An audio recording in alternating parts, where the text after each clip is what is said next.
ko? Kapag ganun, repent to God. Confess everything to God. At iyon ang gusto ng Panginoon. Kasi the Lord is giving us brokenness to humble ourselves to Him. No? O baka ito ay testing ng faith lang. Katulad ni Job. Sabi nga, ay blameless, upright. So, ibig sabihin, tinitest lang yung kanyang pananampalataya kung gaano siya tatatag sa Panginoon. At kapag nagawa natin ito, nanalangin ka, inala mo yung root cause, merong magandang pwede nating gawin. Kasi ang tao malakas ang imagination, tama ba? Yes. So si Beth Martis, yung isa sa mga DCAS staff, nag-speak siya sa amin. Itinuro niya sa amin itong paano natin i-heal yung broken heart natin sa sarili natin. Minsan hindi mo na daw kailangan ng counselor. Kasi yun naman lapit daw sa mga counselor, hindi nila gustong duminig minsan ng kung ano yung sasabihin ng counselor. Kaya pag tinanong niyo yung mga counselor, o kamusta, ano sinabi niya? Ano sinabi mo pala sa nagpa-cancel sa'yo? Sabi niya, wala. Ano ginawa mo? Nakinig lang ako. Kasi ang gusto lang naman ng mga namang problema, makinig ka lang. Kaya maganda minsan trabaho ng counselor, Pagka yan nakikipag-usap, kumikita kahit hindi sila magsalita. Pero ang isa daw pinakamaganda ay magkaroon tayo ng imagination. Halimbawa, ikaw may nakagalit ka. Maglagay ka ng 2 chair sa unahan mo plus yung chair mo. So, 3 chair. Empty chair. Tapos, paupuin mo daw doon, imagine mo, pinaupo mo yung kaaway mo. Halimbawa, si Kuya Oswald yan. Kunwari lang na kaming dalawa. Ako ito, si Kuya Oswald. Ito si Jesus. I-picture out mo daw yun lagi. Nasubukan ko, ang ganda. At una mong sasabihin mo lahat ng sakit na nararamdaman mo doon sa taong nakasamaan mo ng loob. At ang role ni Jesus, makikinig lang siya parang arbiter. Tapos, imagine mo lahat na sasabihin niya sa'yo. Masasaktan ka. Kasi napipicture out mo na, ilalagay mo na sa imagination mo. At ilalagay mo doon ang role ng Panginoong Jesus na walang gagawin kundi kayo ay i-advisean at kayo ay ipanalangin. At itong klaseng ganito ay napaka-effective. Tapos may imagine mo, tatanungin ka ni Jesus kung paano mo isosolve yung issue, inilalagay natin dito. Alam nyo, napaka-effective pala ng gano'n. O kaya, magkaroon daw tayo ng image na tinatawag nating wailing wall. Alam niyo yung wailing wall? Na sa isang bahay niyo, magkaroon ka lang ng isang wall dyan na dyan mo iiyak lahat. Dyan mo daw ilabas lahat. Iiyak mo na lahat ng gusto mong iiyak. Ilabas mo yung pain mo. At iyan ay nakakatulong. Kaya sa mga call center, kapag minumura sila ng kanilang mga client nila, naglalagay talaga sa mga call centers ng isang empty room. Walang laman. At pero may mga baso-baso sila doon ay binibigay. Kapag galit na galit ka, hindi mo kasi pwedeng murahin yung client mo Doon, binabato nila yung mga nagbabasag sila roon. At sabi ng mga psychologist, is also very helpful and effective din sa mga taong nakakaranas ng pain. Pero mas maganda, makipag-usap ka sa Panginoon sa ganun. O kaya naman, kung ayaw mo, kung ikaw lang ang namang problema, it's between you and God. Maglagay ka ng isang chair. Sabihin mo daw lahat sa Kanya ng nararamdaman mo. At matatagpuan mo na lang ang sarili mo na nako-comfort ka. After such prayer of healing, syempre, darating ang araw na mararamdaman mo na naman yun. So, repeat the same thing. Makipag-usap ka ulit. Hanggang malalaman mo na lang na nawawala na pala yung power ng problema sa'yo. At nananaig na yung power ng Diyos sa iyo. Nakikita mo na nothing can separate me from the love of God. Amen. At our problema kaso lang sa ating karamihan ay para daw tayo mga batang nasiraan ng manika na kapag daw namumroblema, sasabihin natin, ay, pakiayos mo nga po yung manika ko kasi gagamitin ko siya mamaya, lalaruan ko. So si nanay naman kukunin, nagtatahe. Siyempre maingat si nanay manahe, di ba? Minsan nga, iba't ibang sinulit pa yung gagamitin niya. So yung bata naiinip. Ang gagawin daw ng bata ay kukunin niya uli yung manika. Ako naman ang aayos. Kasi ang tagal-tagal mo So ganun daw tayo magpaayos ng problema sa Diyos. Ibibigay mo panandalian, babawiin mo ulit. Tapos magtatanong daw tayo, bakit hindi maayos? Bakit bata na kapag nagpaayos, binabawi uli natin. Let go and let God. Ano po, ayusin. O kaya naman, para daw tayong isang hitchhiker, alam niyo yung hitchhiker. So may isang story yan sa hitchhiker na puno-puno siya ng backpack sa likod. So, kapag mga mountain climbers talagang marami silang dala-dala, Totong hitchhiker na to, ay napakahaba pa ng lalakarin, ayaw na niyang maglakad. So, naki-hitchhike siya. So, ito sa Amerika, kapag bukan niya kaibisan, libreng sakay. So, naglilibreng sakay siya ng ganyan. Tinigilan siya ng truck. Pinasakay siya sa likuran. So, sa rear view mirror, nakikita ng driver na bit-bit pa rin niya yung bag.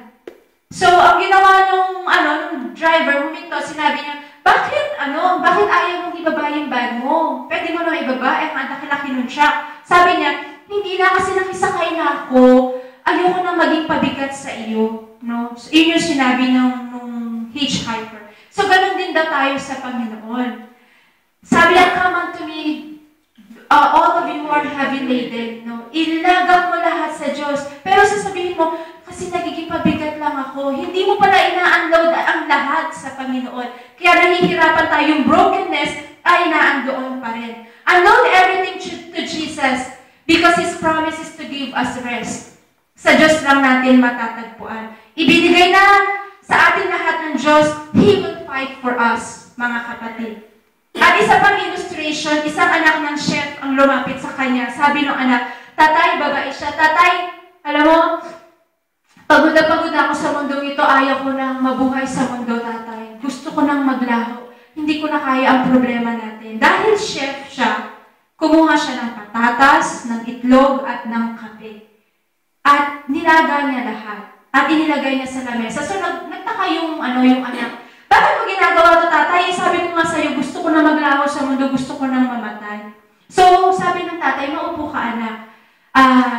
Ano ito? Sabi niya itlog. So, nung hindi pa nalalaga ang itlog, matigas ba siya, malambot? Sabi niya malambot, hawakan mo ngayon yung itlog. So, hinawakan niya. So, ano ngayon ang, itsura ng itlog? Sabi niya matigas. Ganyan tayo, anak, sabi niya. Na kapag nakakaranas tayo ng problema, para tayong itlog. Malambot ka sa una, pero kapag nakaranas ka ng problema, tumitigas na yung kalooban mo. At sabi niya, ano naman itong patatas, tatay? Sabi niya, yung patatas ba, nung hilaw pa yan, malambot o matigas? Sabi niya, matigas. Ngayon tatay, ngayon anak, hawakan mo. So, paghawak niya, napisa yung patatas. Sabi niya, anak, minsan ganyan din tayo kapag namumroblema. Dati kang matigas, pero sobrang lambot mo na ngayon na halos ayaw mo na. Sabi niya ganyan, wala nang pakinabang. Tapos sabi niya, anak, tingnan mo yung kape. So, ano nangyari sa kape ng nilaga? Sabi niya, tatay, humalo sa tubig. Amuyin mo. Tatay, ang sarap ng amoy, mabango. Sabi niya ganyan. So, dapat ganyan ang Kristiyano. Na kapag namroblema ka, ikaw ay magsisilbing aroma sa lahat ng taong merong broken life. At ikaw ang hahalo sa tubig. No? At magsisilbing encouragement sa lahat. At magiging silbing masamyong bulaklak sa lahat. Mabango.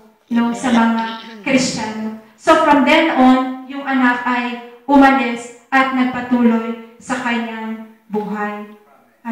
So, marami tayong pwedeng matutunan. Good things can come out of bad situations. Nothing is impossible with God. He is very sovereign in our lives. And above everyone and everything. Iyon po ang Diyos natin.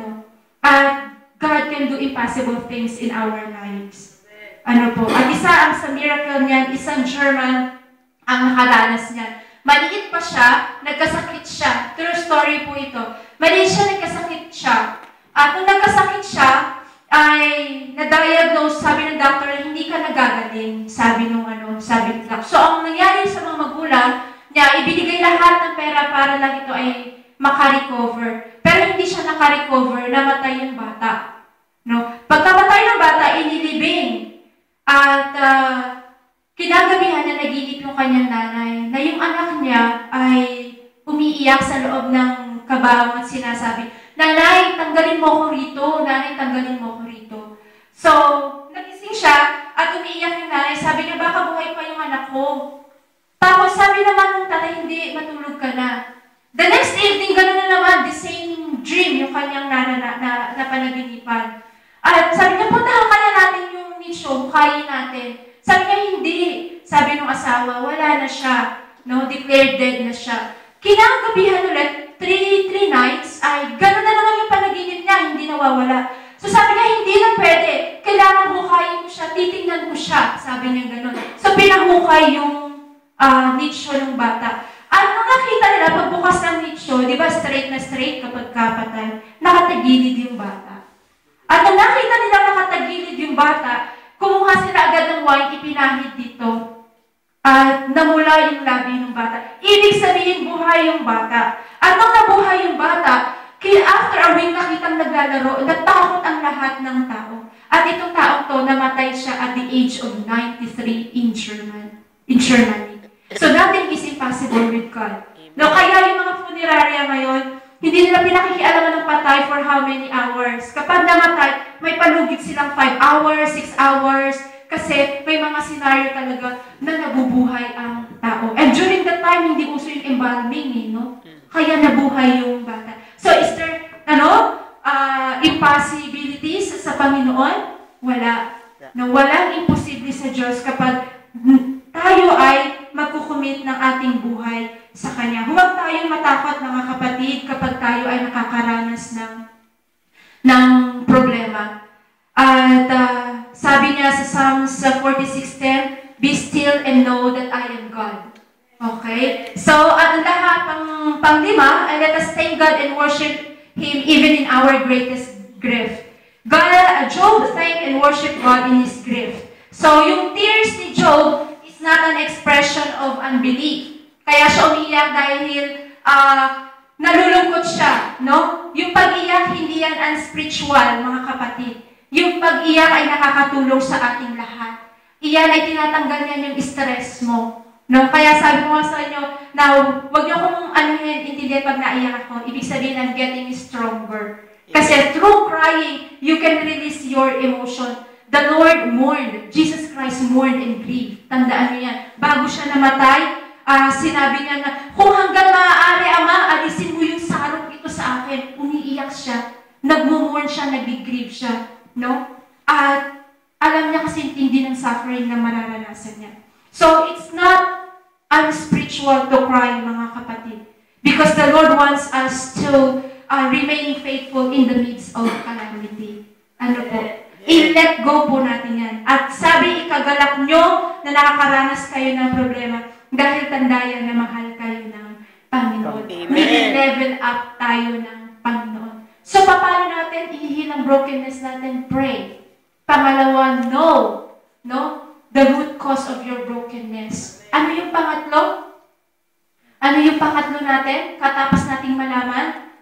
No? Ano yung pangatlo natin? Thank God and worship Him even in your greatest grief. Tatlo lang siya, mga kapatid. Thank God, and worship Him even in your greatest grief. Iiwan ko sa inyo uli yung aking natutunan kung paano ko naka-recover. I have loved you with an everlasting love. I have drawn you with unfailing kindness. Amen. Tandaan po natin yung word na yun ng Panginoon. Sabi niya, I will never leave you nor forsake you. Hindi niya tayo iwan, ni pababayaan man. The Lord never forsake me. The Lord never leave me. Amen. That's why I can still fight. I can still smile. I can still stand in spite and despite of everything. Let us pray. Let us pray. Father in heaven, salamat po sa lahat ng bagay na nararanasan po namin. Amen. Salamat po sa brokenness na binibigay niyo po. Yes. Lord, there are times in our life na nasasaktan po kami. May mga pagkakataon na nahihirapan po kami i-deal yung problem namin. May mga pagkakataon na very empty po kami, Panginoon. At may mga pagkakataon na we question your power for us.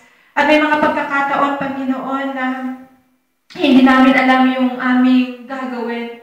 Pero thank you, Father God, because you enlighten our mind. That brokenness is a part of our lives. The brokenness is your way so that we can humble ourselves to you, so that we can confess, we can repent, Panginoon. Ginagamit mo ang lahat ng ito upang pagtibayin mo yung aming pananampalataya. Ginagamit mo ang lahat ng ito, Panginoon, Para baguhin mo kami, Panginoon, gawin mo kaming maayos, Panginoon, maging useful sa iyong ministry, maging effective minister kami sa iba.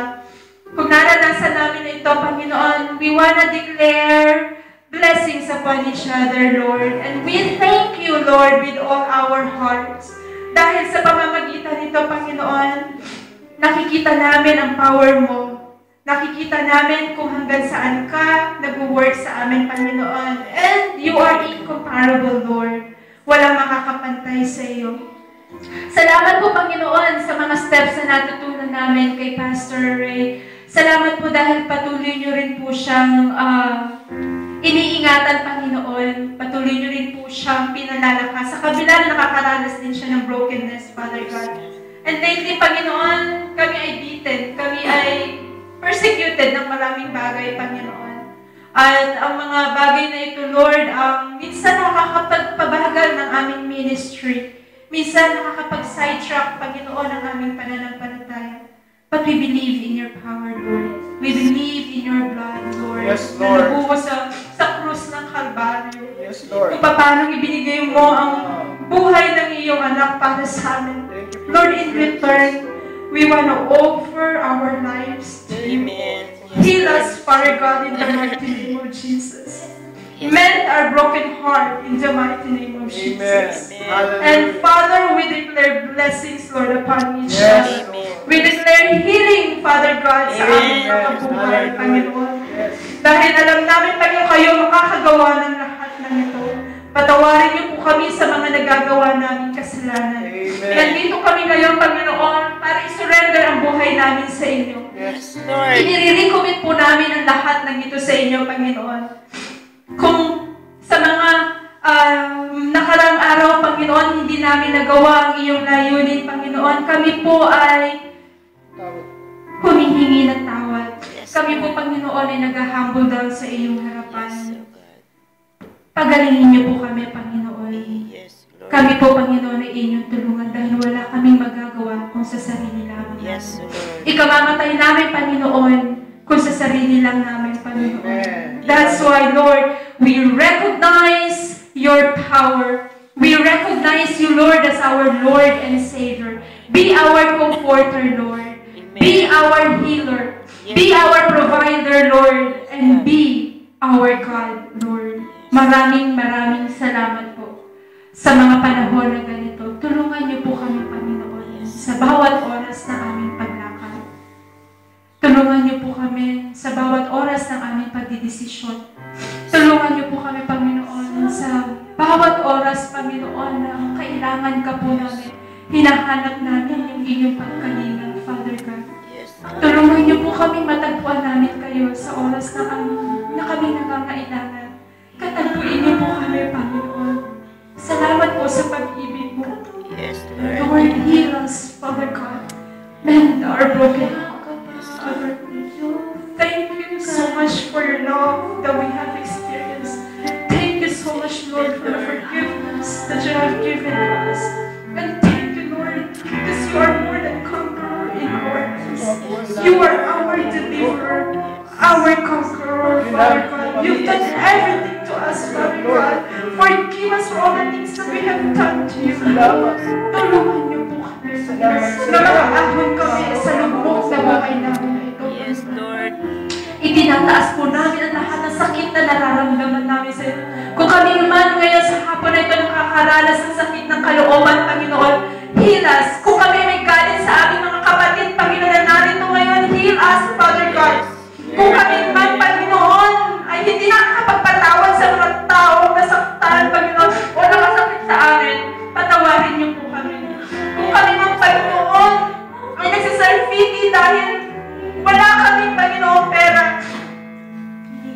heal us, Father God. Kung kami man, Panginoon, ngayong habang, Panginoon, ay nakakaranas ng sakit, Panginoon, na halos walang kagalingan, heal us, Panginoon. Heal our broken heart, Lord. Mend us, Father God. Because you promise us that you are very near to those who are crushed in spirit. Lord, we depend on you, Father God. We rely on you, Lord. We acknowledge you, Father God, as our Lord and Savior. At kung sa kalagitnaan namin na ito, Panginoon, merong matigas ang puso, Panginoon, forgive us. Forgive him, forgive her, Father God. Kung sa kalagitnaan namin, Panginoon, nananatili yung katigasan ng ulo namin, forgive us, Lord. Heal us. Dahil alam namin, Panginoon, na we will learn the lesson the hard way kung kami ay hindi. Kung kami, Panginoon, ay hindi. Sasanggunis niyo. Salamat po, Panginoon, sa oras na ito. Dahil binigyan niyo po kami, Panginoon, ng pag-asa. Binigyan niyo po kami, Panginoon, ng panibagong pag-asa na kami ay muling tatayo sa kabila ng aming brokenness, Father God. Amen. And we declare forgiveness upon each other, Lord. Yes, amen. Salamat po, Panginoon, sa time that you spend with us, Father God. Lord, this moment, Lord, is the beginning of our new us, Lord. Beginning of our, or beginning of the new chapter of our life, Lord. Sumama ka po sa amin. Samahan niyo po kami, Panginoon. Salamat